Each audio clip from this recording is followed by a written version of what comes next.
नमस्कार। आज हम साइमन सिनेक की किताब स्टार्ट विथ वाई पर एक नज़र डाल रहे हैं। हमारे पास ना इस किताब की एक हिंदी समीक्षा के कुछ बहुत दिलचस्प अंश हैं और हमारा इरादा यही है कि इस समीक्षा के ज़रिए किताब के वो ख़ास विचार समझें कि भाई क्यों कुछ लीडर्स, कुछ संगठन दूसरों से इतने ज़्यादा प्रेरणादायक और कामयाब होते हैं। बिल्कुल। और देखिए, समीक्षा का जो सार है वो सिनेक्स के इसी एक वाक्य में है। लोग वो नहीं खरीदते जो आप करते हैं, वे खरीदते हैं क्यों आप वो करते हैं। सुनने में शायद सिंपल लगे, पर है बहुत गहरा। हाँ, ये क्यों वाली बात। किताब में एक गोल्डन सर्कल मॉडल का जिक्र आता है। 3 परतें हैं शायद। क्यों, कैसे और क्या। इसे थोड़ा समझाएंगी? जरूर। देखिए, मजेदार बात यह है कि ज्यादातर कंपनियां या हम लोग भी बाहर से अंदर की तरफ चलते हैं। मतलब पहले बताते हैं क्या करते हैं, हमारा प्रोडक्ट, हमारी सर्विस, अच्छा। हमारा मकसद क्या है, हमारा विश्वास क्या है। वो या तो आता ही नहीं या शायद हमें खुद भी क्लियर नहीं होता। ओके। तो सिने कह रहे हैं कि जो कामयाब लोग हैं, जो प्रेरित करते हैं, वो इसका ठीक उल्टा करते हैं। एकदम सही। बिल्कुल। सिनेक के मुताबिक महान लीडर्स अंदर से बाहर सोचते हैं। वो शुरू करते हैं अपने क्यों से, उनका असली उद्देश्य, उनका विश्वास। फिर आता है कैसे।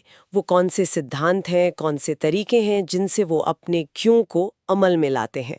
और सबसे आखिर में आता है क्या।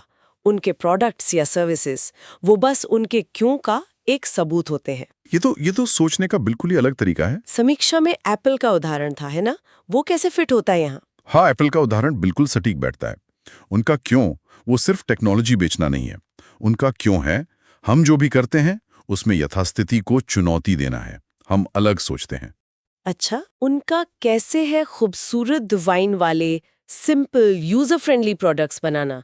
और तब जाकर आता है क्या, कंप्यूटर, फोन वगैरह। लोग असल में उनके कंप्यूटर से पहले उनके उस अलग सोचने वाले क्यों से जुड़ते हैं। समझ गया। मतलब ये सिर्फ प्रोडक्ट बेचने की बात नहीं है, ये एक विश्वास बेचने जैसा है।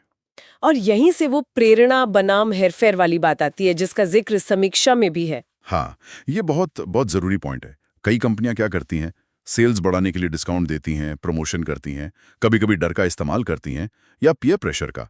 सिनेक इन्हें मैनिपुलेशन यानी हेर-फेर कहते हैं। हम्म। और ये हाँ, थोड़े टाइम के लिए काम कर सकता है, सेल्स बढ़ सकती हैं, लेकिन इससे सच्ची लॉयल्टी, सच्ची वफादारी नहीं बनती। जैसे डिस्काउंट खत्म। ग्राहक गायब। हाँ, जबकि जो प्रेरणादायक कंपनियां हैं, वो अपने क्यों से लोगों को अपनी तरफ खींचती हैं। वो एक मकसद का हिस्सा बनने के लिए इनवाइट करती हैं। ये कनेक्शन ज्यादा गहरा और टिकाऊ होता। सही कहा ना? बिल्कुल। जब लोग आपके क्यों पर यकीन करते हैं तो वो सिर्फ ग्राहक नहीं रहते, वो आपके फैन बन जाते हैं, समर्थक बन जाते हैं। वो शायद ज्यादा पैसे देने को भी तैयार हों या थोड़ी असुविधा भी झेल लें, क्योंकि वो उस बड़े मकसद से जुड़े हुए महसूस करते हैं। अच्छा। और किताब ये भी कहती है कि हमारे ज्यादातर फैसले जो है ना, वो दिमाग के इमोशनल हिस्से से आते हैं, लॉजिक वाले हिस्से से नहीं। हम्म। इसीलिए क्यों इतना पावरफुल है, ये सीधा दिल से, भावनाओं से जुड़ता है। तो इसका मतलब ये होगा कि चाहे कोई बिजनेस लीडर हो, कोई नया स्टार्टअप फाउंडर हो, या या कोई भी जो लोगों को प्रेरित करना चाहता हो, उसके लिए सबसे पहला, सबसे जरूरी काम है अपना क्यों ढूंढना और उसे साफ साफ बताना। हाँ, और सिर्फ बताना नहीं, उसे जीना भी। मतलब लीडरशिप में 3 चीजें जरूरी हैं। क्यों की क्लैरिटी, कैसे को लागू करने में अनुशासन, और क्या में कंसिस्टेंसी। अगर आपके काम आपके कहे हुए क्यों से मेल नहीं खाते तो भरोसा खत्म। तो इस पूरी बातचीत का और जो समीक्षा हमने देखी, उसका निचोड़ क्या है? मुख्य बातें क्या निकल कर आती हैं? देखिए, मोटी मोटी 3 बातें हैं। पहली, एक साफ क्यों यानी उद्देश्य, यही मजबूत लीडरशिप और सच्ची सफलता की जड़ है। दूसरी, लोगों को प्रेरित करना उन्हें मैनिपुलेट करने से कहीं ज्यादा असरदार है और लंबे समय तक टिकता है। और तीसरी, लोग लॉजिक से ज्यादा भावनाओं और विश्वासों से कनेक्ट करते हैं, और क्यों यही कनेक्शन बनाता है। समीक्षा में किताब की कुछ आलोचना भी थी शायद, जैसे कुछ बातें रिपीट होती हैं या प्रैक्टिकल स्टेप्स कम हैं। हाँ, समीक्षा में ये बात मानी गई है कि किताब में कुछ आइडियाज बार बार दोहराए गए लगते हैं, और ये कि अपना क्यों ठीक ठीक कैसे ढूंढें, इस पर बहुत डिटेल्ड प्रैक्टिकल टूल शायद ना मिले।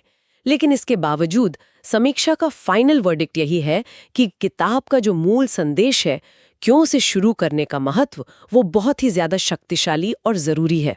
हम्म। तो मतलब ये किताब उन सभी के लिए काम की हो सकती है जो लीडरशिप, मार्केटिंग, ब्रांडिंग या शायद अपने पर्सनल डेवलपमेंट को भी गहराई से समझना चाहते हैं। निश्चित रूप से। और जाते जाते सबके सोचने के लिए एक सवाल छोड़ जाते हैं। अगर बिजनेस में कामयाब होने के लिए अपना क्यों जानना इतना जरूरी है, तो क्या हमारी निजी जिंदगी के जो बड़े फैसले होते हैं, करियर, रिश्ते, हम कैसे जीना चाहते हैं, क्या उनके लिए भी अपने पर्सनल क्यों को इतनी ही गहराई से जानना और उसके हिसाब से जीना उतना ही जरूरी नहीं है? सोचने वाली बात है।